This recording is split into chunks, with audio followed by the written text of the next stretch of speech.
Hi, this is Tamara Rubin, Let's Save Mama, Let'sSaveMama.com, and we're doing a Patreon member appreciation Zoom chat today to answer questions primarily about the laboratory testing initiative. And there's a lot of concern about the sunscreen testing in that people are asking whether or not the chemical sunscreen is better than the lead contaminated um, zinc-based sunscreens, and primarily I can't make that call. Chemical sunscreens from Europe tend to be safer. They're using chemicals that officially, I believe, are not fully regulated or reviewed in the United States, but the EU regulations are stricter. So we haven't tested any of those yet. We've only tested some chemical sunscreens from Australia. And one of those chemical sunscreens is from the Cancer Council. So the Cancer Council is a nonprofit with the focus of reducing, eliminating cancer. I don't know for sure about the ingredients on that, but I do know that they were one of the lower lead sunscreens, and it's produced by the Cancer Council, so it seems like it'd be at least worth looking into the ingredients on the Cancer Council sunscreen product. And we will continue to look into whether or not there are some popular European sunscreens that we can test. We did choose to test the La Roche-Posay sunscreen, which ostensibly looks like it's from France and has a narrative of, or that company has been in production for more than 600 years. I think 600 years, since the 1400s. The company has been making health claims, and that's based on a spring in France that's been used since the 1400s, but that doesn't translate, of course, to all of their products. And I think, looking at those products with a degree of healthy skepticism is important. So, one thing I noticed when we got the package of the La Roche-Posay sunscreen is that it says made in the USA. So they're manufacturing and selling with this French heritage branding of a health spa with centuries of backing, and yet the product that they're selling in the United States is only that in brand. It is made in the USA, and so I expect it'll come back positive for lead, given that it is a white sunscreen. That's another thing that we haven't written about yet, but that we've noticed is that the white sunscreens, the ones that have any amount of white in the color of the lotion before you spread it on your body, those are all testing positive for lead. And the clear sunscreen, the only clear sunscreen that we've tested so far that didn't have any white in the lotion, tested non-detect, and that was the only one that tested non-detect for lead. And then in addition to that, of course, anything that is designated as a mineral sunscreen is going to test higher for lead. What I found really interesting is that a lot of the chemical sunscreens, while they're technically not mineral sunscreens, must just have a touch of either titanium dioxide or zinc in the mix to make them look white, because the customer is expecting them to look white if it's a sunscreen. And even though that is solely as kind of a colorant and not for functional purposes at the levels that they're adding it to those chemical sunscreens, that small amount of white that they're adding to the lotions is enough to cause a lead contamination level, whether or not that's 7 parts per billion or 100 parts per billion versus 1,000 parts per billion. So these are all considerations. If your sunscreen's white, it probably has lead. If it's a mineral sunscreen, it's probably very high in lead. If it's clear and it's a chemical sunscreen, it may not have any lead. And we've only tested the one clear sunscreen, so we're looking forward to testing some more.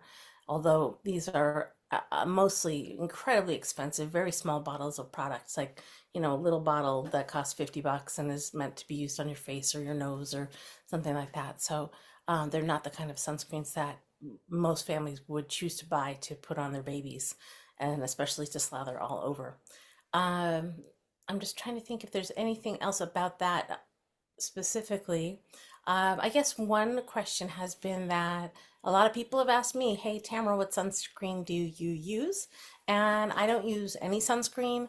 I really trying to stay out of the sun. We have a sunshade up in our yard right now, and if we go swimming, we try and go swimming early in the morning or later in the evening. Well, and I understand that some people live in Texas, or they live, in New Orleans, or they live other places where it's hard to stay out of the sun where it's hot all the time, where it's hard to wear sun protective clothing. But I think any clothing, regardless of whether or not it's an SPF factor sold clothing, is better than no clothing. And so mostly, I mean, when I'm inside in the summer, I'm wearing tank tops, but when I'm outside in the summer, I'll wear a cover up or a shawl, or again, stay out of the sun, or only go outside when the sun isn't at its peak. And that's pretty much worked for me. We'll see if I die of skin cancer or not. Well, it's a race to the death. And then in terms of the toothpaste consideration, people keep asking about the toothpaste, and we have found now a fluoride toothpaste that did test non-detect for lead, which was really surprising because I did believe that it was possible that whatever they're adding in the mix with the fluoride was also possibly contributing to the lead in the toothpaste. But and the reason for that is that there's scientific evidence to demonstrate that when there is chloramine in a water system, and when fluoride is added to the water system with chloramine, and you have fluoridated water and it's going through leaded pipes, the fluoride and the chloramine combine together molecularly to extract lead from pipes. So I thought that it was likely that in the manufacturing of a fluoride toothpaste, there might be the possibility of lead contamination as a result of the fluoridation of the toothpaste, although it is chemically a different fluoride than the fluoride used in water.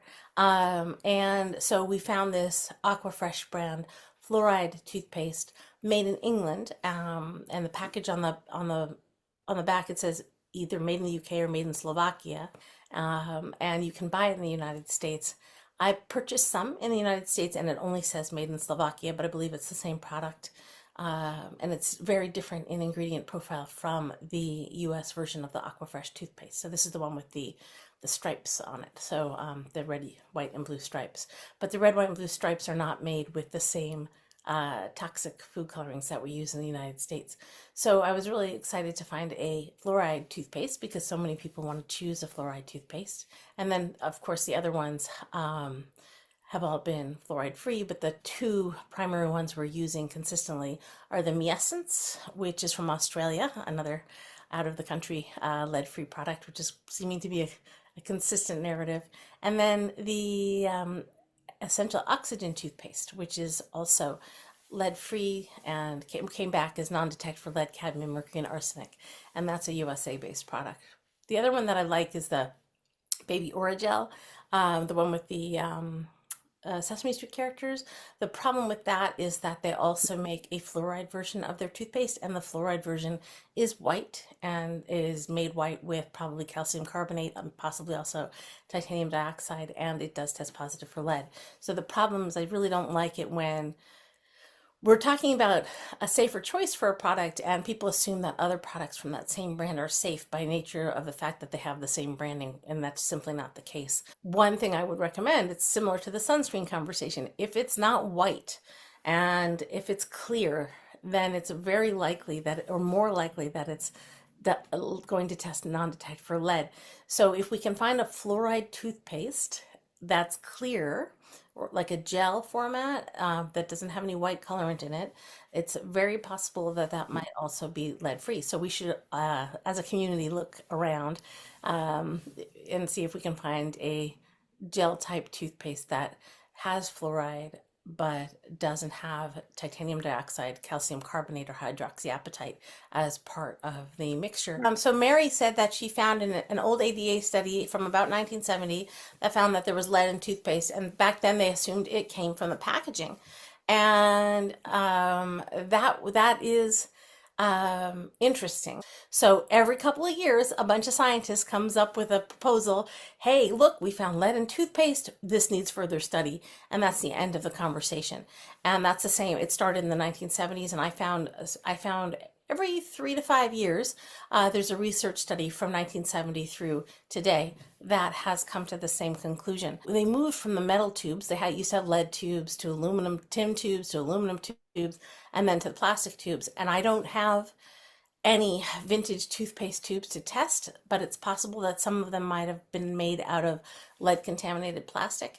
And so now we have primarily plastic tubes. There's been a few toothpaste products that have metal tubes, but they've all come back as, a contiguous amount of lead throughout the product, and it isn't likely a result of the packaging, especially with modern packaging, since things are a lot more strict than they used to be. There we go. Hey.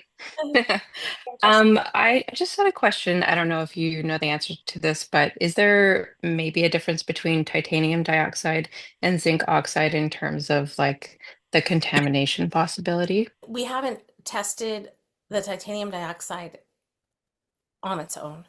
We have tested the zinc oxide on its own, and the zinc oxide has come back at as high as over 9,000 parts per billion lead. So over almost 10 parts per million lead. So the zinc oxide's heavily contaminated, and potentially heavily contaminated. But the titanium dioxide as an additive to the toothpaste is seeming to come up with lower levels than the zinc oxide in sunscreens. I think, it'd be worth testing titanium dioxide separately, but it does, since we already know titanium dioxide is a known carcinogen. It's a geno mutation. I forget the exact language, but the EU studied it and determined that it is the cause of genetic mutations, and that they stopped short of calling it a strict carcinogen because of a scientific distinction. However, the genetic mutation that is caused by the presence of titanium dioxide is a genetic mutation that results in cancer, or the ability for cancer to spread and grow. So, in that sense, it's a carcinogen. And the USA FDA argumentation for continuing the use of titanium dioxide is that the EU standard didn't flat out say it's a carcinogen. It's a scientific distinction that is really irrelevant when it comes to safety. I mean, the nice thing is the EU standard for titanium dioxide is true zero. They're demanding true zero, that there is no acceptable amount of titanium dioxide in any food products or ingested products. It started with candies, and there was a whole argumentation about Skittles here. A lot of press around that. But then it moved to pharmaceuticals. So I believe by January 2026, they are going to be required to not have any titanium dioxide in pharmaceuticals. I'm going to try and make these Patreon member chats happen every weekend. This coming weekend, I am busy because we do an outreach event at a local music festival.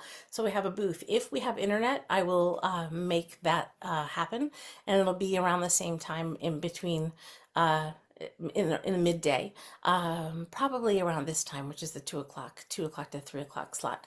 And then, so if you have time or think of questions you have between now and next week, then you could ask them on next Saturday or Sunday in the middle of the day when we have that. That is going to be pending whether or not we have good internet. I know this is short, but I also want to say thanks to AJ for being here, for moderating from Boston.